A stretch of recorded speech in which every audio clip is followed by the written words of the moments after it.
আসসালামু আলাইকুম বন্ধুরা, কেমন আছেন? আশা করি সবাই ভালো আছেন। তো বন্ধুরা, আজকে আমি আপনাদের নিয়ে আসলাম বিশেষ একটি ভিডিও এপিসোডে।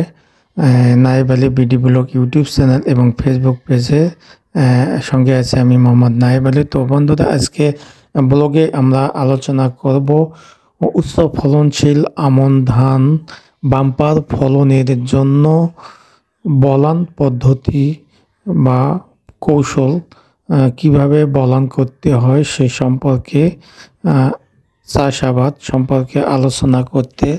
তো আজকের ভিডিওতে আমি আসি, তো এর জন্য ধৈর্য সহকারে পুরো ভিডিওটি দেখবেন। ভালো লাগলে লাইক দিবেন, শেয়ার করবেন বন্ধুদের মধ্যে, আর অবশ্যই আমার চ্যানেলটি সাবস্ক্রাইব করে অল নোটিফিকেশনে ক্লিক করবেন এবং ফেসবুক থেকে যারা দেখছেন পেজটি ফলো করে পাশে থাকবেন পরবর্তীতে নতুন নতুন ব্লগ ভিডিও পাওয়ার জন্য। তো বন্ধুরা, আমরা চলে যাচ্ছি মূল ভিডিওতে।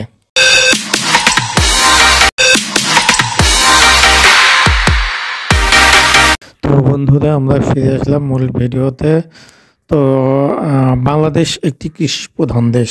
এদেশে বছরে দুইটি ধান চাষাবাদ হয়ে থাকে, একটি হচ্ছে এরি, অপরটি আমন। তো সাধারণত এখন আমন ধানের চাষাবাদ শুরু হবে। তো আমন ধানের চাষাবাদ করার আগে আমাদেরকে বীজতলা বা আমাদের বীজ ঠিকভাবে করে নিতে হয়। তো আমন ধান রোপণের পূর্ব মুহূর্ত পর্যন্ত আমরা প্রথমে ধান গুলো পানিতে ভিজিয়ে রাখব।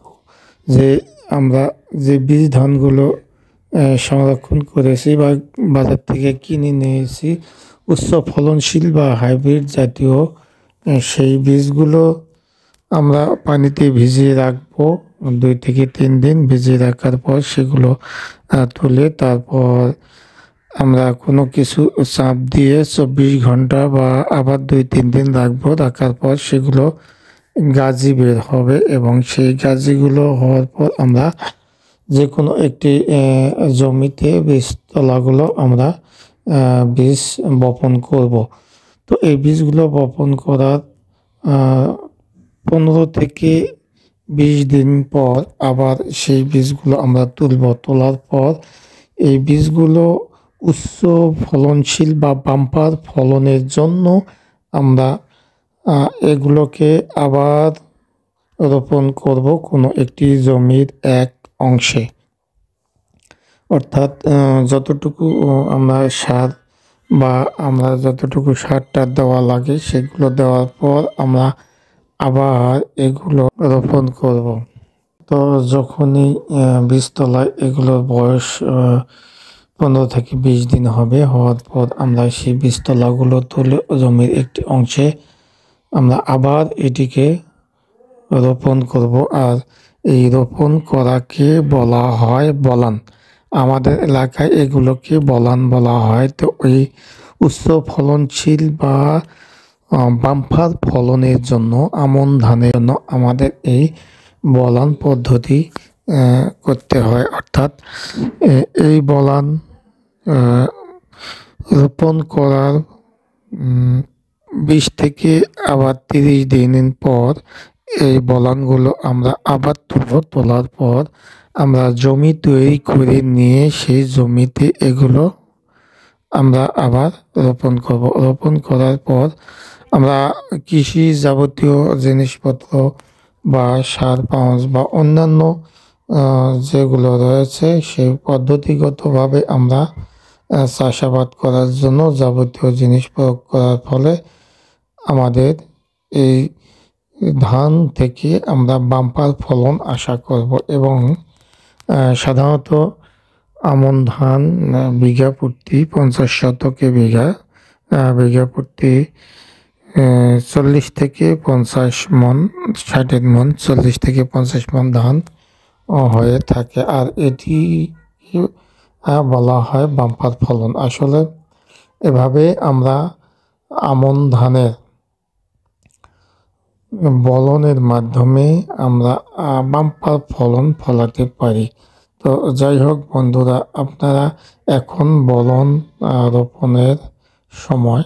তো এই সময়টি সাধারণত জুনের শেষে অথবা জুলাইয়ের প্রথম সপ্তাহে সাধারণত বলন রোপণ করতে হয়। তো বলন রোপণ করার পর আবার 15-20 দিন পর এগুলো তুলে জমিতে রোপণ করতে হয়। তো বন্ধুরা দেখলেন তো এভাবে আসলে আমরা বলনগুলো জমি থেকে তুলে বলন রোপণ করব, আর বলন রোপণের মাধ্যমে আমাদের আমন ধানের বাম্পার ফলন আশা করি এবং বাম্পার ফলন হবে বলে আমরা মনে করি।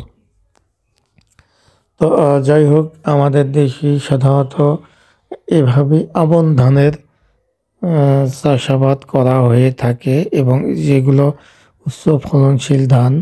তো আগেকার জমিতে সাধারণত বিঘা প্রতি 5 থেকে 7 মণ ধান হতো, এখন সেই জমিতে বিঘা প্রতি 40 থেকে 60 মণ ধান হয়ে থাকে। এর মূলত কারণ হচ্ছে আমরা এখন হাইব্রিড এবং নতুন পদ্ধতিতে চাষাবাদ করি, যার জন্য আমাদের ওই উচ্চ ফলনশীল ধান থেকে আমরা অধিক ফলন পেয়ে থাকি, আর আমাদের খাদ্যের ঘাটতি পূরণ করে থাকে এই উচ্চ ফলনশীল হাইব্রিড ধান চাষের মাধ্যমে।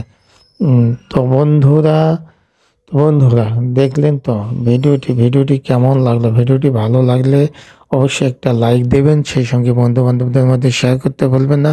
সেই সঙ্গে ভিডিও সম্পর্কে বা চ্যানেল সম্পর্কে কোনো প্রশ্ন বা মতামত বা জিজ্ঞাসা থাকলে অবশ্যই কমেন্ট সেকশনে জানাবেন, আমি সেই অনুযায়ী উত্তর দেওয়ার চেষ্টা করব। তো বন্ধুরা আজ এ পর্যন্ত, সবাই ভালো থাকবেন, সুন্দর থাকবেন, সুস্থ থাকবেন।